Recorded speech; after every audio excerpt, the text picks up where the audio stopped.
Halo semua, kali ini kita akan mempelajari tentang tekanan osmosis atau Pi ya.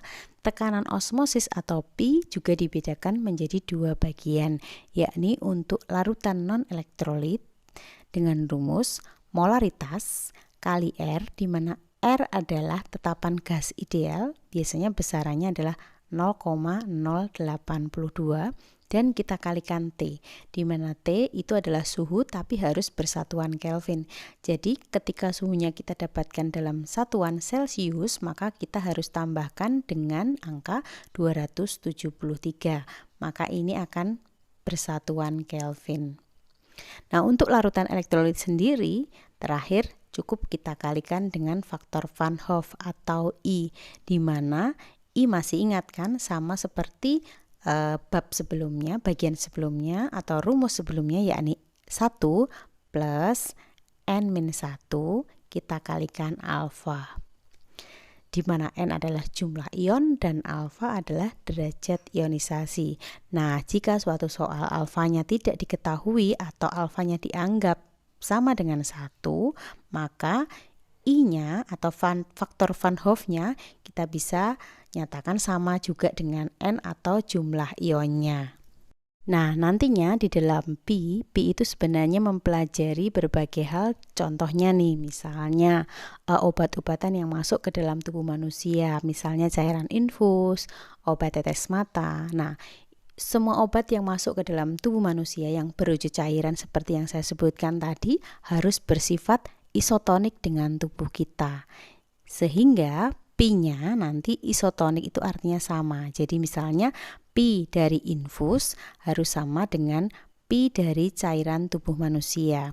Ketika Pi-nya sama, maka bisa kita pastikan molaritasnya sama. Jadi molaritas infus sama dengan molaritas di cairan tubuh kita, sehingga ini akan terjadi perpindahan air yang setimbang. Maka cairan-cairan tadi, baik infus maupun obat tetes mata yang dimasukkan ke dalam tubuh manusia, mudah diserap oleh tubuh kita. Nah, cukup berbahaya apabila terjadi larutan yang bersifat hipertonik. Ya, hipertonik itu artinya bahwa Pi misalnya ya, Pi cairan infus kok ternyata lebih besar dari Pi cairan tubuh manusia. Nah, artinya molaritas infus berarti lebih besar dibanding molaritas cairan tubuh manusia. Nah, bahayanya bagaimana? Ketika molaritas infus lebih besar, maka pelarut airnya itu akan berusaha mengencerkan, maka akan berpindah dari cairan tubuh kita ke cairan infusnya, sehingga terjadilah seperti ini. Airnya akan keluar dari misalnya hemoglobin darah ya, sehingga hemoglobin darah itu sendiri akan mengkerut. Atau sebaliknya, misalnya terjadi seperti ini, hipotonik. Hipotonik itu artinya Pi dari cairan infus misalnya kurang dari Pi dari cairan tubuh manusia, sehingga bisa kita pastikan kalau terjadi seperti ini, maka molaritas infus kurang dari molaritas cairan tubuh manusia. Artinya airnya akan mengencerkan, maka untuk infusnya airnya akan berpindah ke arah cairan tubuh manusia, sehingga bisa terjadi airnya karena memenuhi seperti ini akan terjadi menggelembung, atau yang membahayakan sekali adalah pecahnya di sini sel hemoglobin darah kita. Nah, seperti itu. Jadi memang cairan infus atau cairan lain yang dimasukkan ke dalam tubuh manusia itu seharusnya bersifat isotonik dengan cairan di dalam tubuh kita.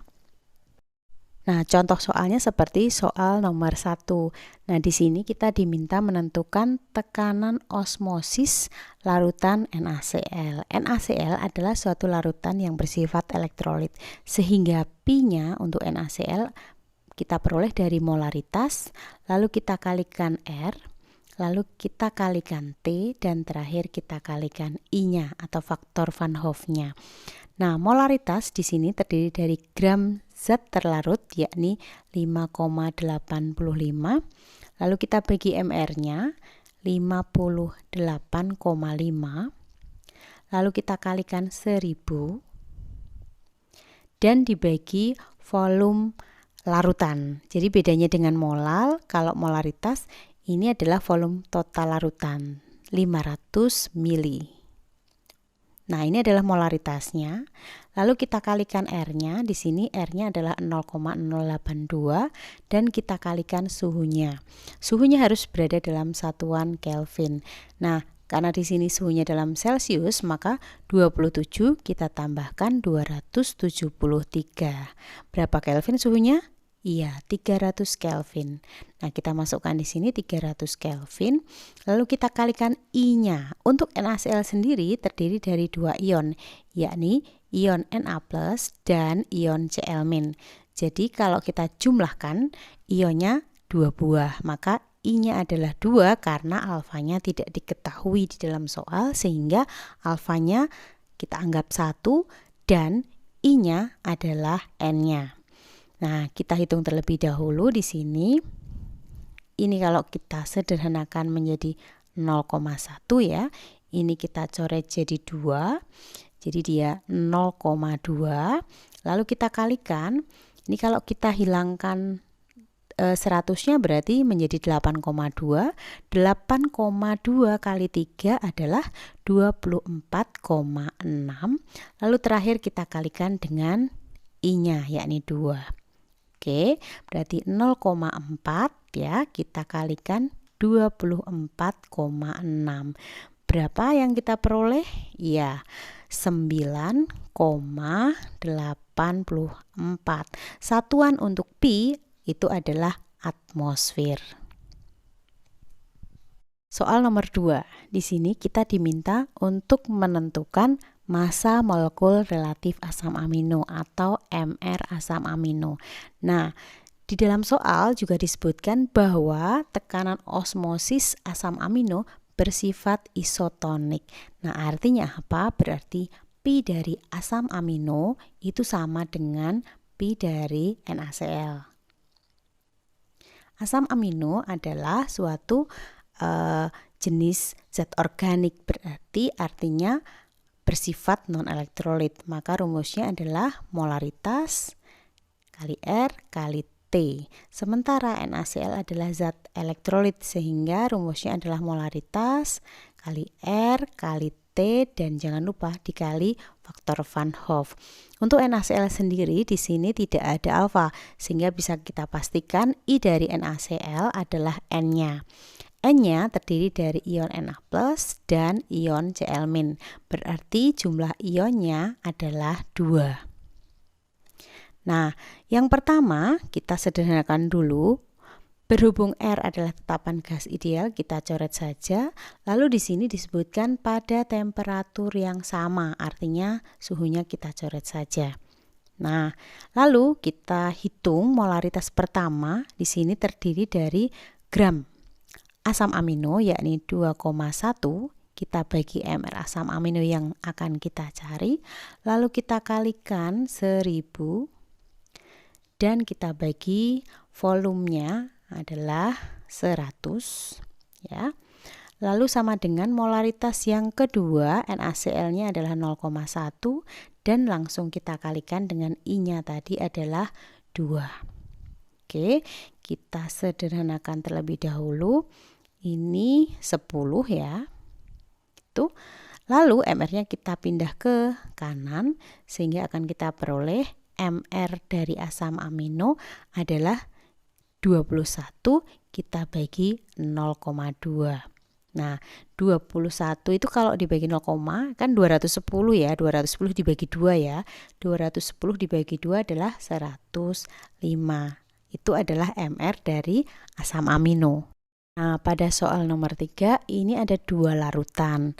Sebenarnya ada asam butirat dan di bawah itu ada senyawa ternernya.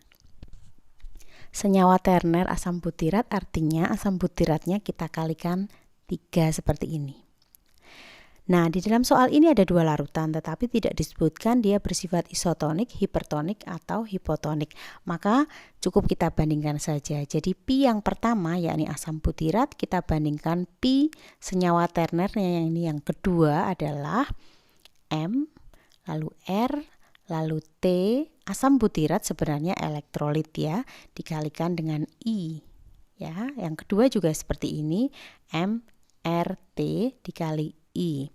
Apa yang sama bisa kita hilangkan terlebih dahulu, yakni R, tetapan gas ideal, dan di sini suhunya tidak disebutkan ya, berarti kita anggap suhunya coret saja, dan asam yang sama I-nya tentu saja juga bisa kita hilangkan.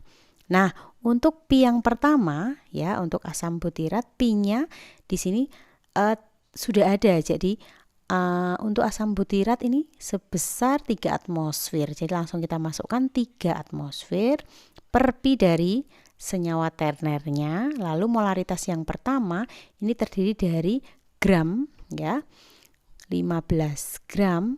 Lalu kita bagi MR-nya. Nah, MR-nya kan tidak ada ya, tetapi sebenarnya kan MR-nya itu hubungannya sama MR kedua bisa kita tuliskan seperti ini. Jadi kalau untuk asam butirat itu 1 MR saja, sementara kalau ternernya itu 3 MR-nya. Jadi 3 MR yang asam butirat tadi. Nah, untuk larutan yang kedua ini kan memiliki massa 45 gram. Nah, sementara dia mengatakan bahwa pelarutnya sama, jadi untuk kali 1000 dan seterusnya tidak usah karena pelarutnya sama. Nah, seperti ini saja. Lalu kita sederhanakan ya. 45 kita bagi 3 itu adalah 15. Kalau kita lihat sama ya antara bagian atas dengan bagian bawah, yakni 15 per mr, yang penyebutnya juga 15 per mr. Ini bisa kita coret saja sehingga kita akan menemukan pi ternernya juga sama. Jadi pi senyawa ternernya akan kita peroleh pi2 adalah juga sama, yakni 3 atmosfer. Nah, sampailah kita pada soal nomor 4.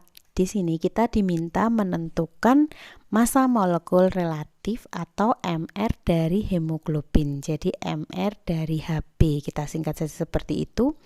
Dan di sini disebutkan bahwa larutan hemoglobin tadi ya memiliki tekanan osmosa 100 kali lebih rendah dibanding tekanan osmosa dari etilen glikol. Jadi bisa kita tuliskan sebenarnya pi dari hemoglobin atau Hb itu sama dengan, karena 100 kali lebih rendah maka kita tuliskan 1/100 dibandingkan dengan pi dari etilen glikol. Nah, untuk hemoglobin itu zat organik ya, maka termasuk zat non-elektrolit, sehingga kita bisa tuliskan molaritas kali R kali T lalu sama dengan 1/100 kita kalikan dengan molaritas kali R kali T juga. Oke, kita coba sederhanakan yang sama. R-nya bisa kita coret. Lalu suhunya kalau kita lihat di sini pada suhu yang sama. Artinya suhunya bisa kita hilangkan juga. Lalu untuk ini dimasukkan ke dalam air hingga volumenya 1 liter. Ini juga 1 liter. Nah, ini sama ya. Jadi nanti untuk hemoglobin misalnya, hemoglobin itu kan molaritas terdiri dari gram hemoglobin 32,5.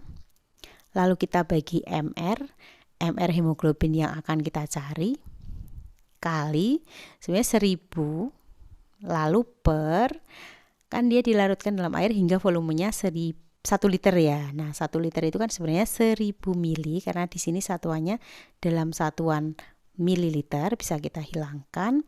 Lalu sama dengan 1/100. Nah, ini molaritas yang kedua terdiri dari 3,1 gram etilen glikol lalu per 62, lalu kita kali 1000 per, nah di sini juga sama 1 liter atau 1000 mililiter. Gitu.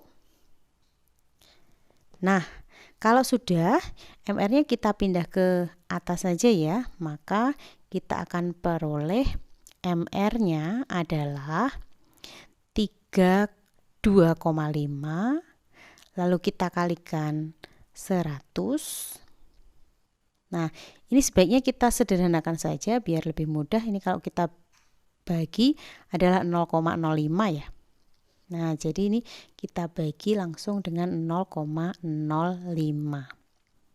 Nah, dari sini kita akan peroleh bahwa 32,5 kali 100 itu adalah 3250 ya.